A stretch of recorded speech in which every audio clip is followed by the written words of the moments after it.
का मिसाज हम पढ़ेंगे इब्रानियों 5 बाब पहली आयत से।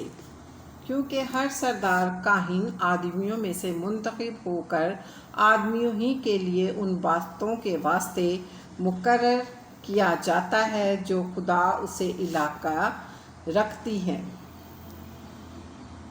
ताकि नज़रें और गुनाहों की कुर्बानियाँ गुजराने और वो नादानों और गुमराहों से नरमी के साथ पेश आने के काबिल होता है, इसलिए कि वो खुद भी कमज़ोरी में मुब्तला रहता है और इसी सबब से उस पर फ़र्ज़ है कि गुनाहों की कुर्बानी जिस तरह उम्मत की तरफ से गुजराने उसी तरह अपनी तरफ से भी चढ़ाए। और कोई शख्स अपने आप ये इज़्ज़त इख्तियार नहीं करता जब तक हारून की तरह खुदा की तरफ से बुलाया ना जाए।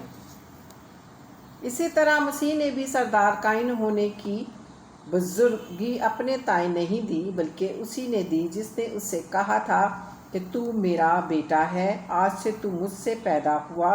चुनाचा वो दूसरे मकाम पर भी कहता है कि तू मुल्क सिद्ध के तौर पर अब तक काहिन है।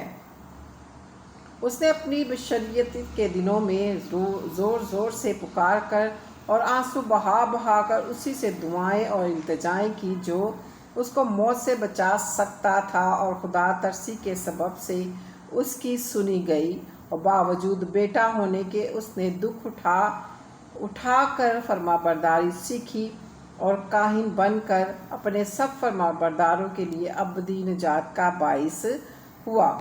और उसे खुदा की तरफ से मुल्क सिद्दीक के तौर पर सरदार काहिन का खिताब मिला।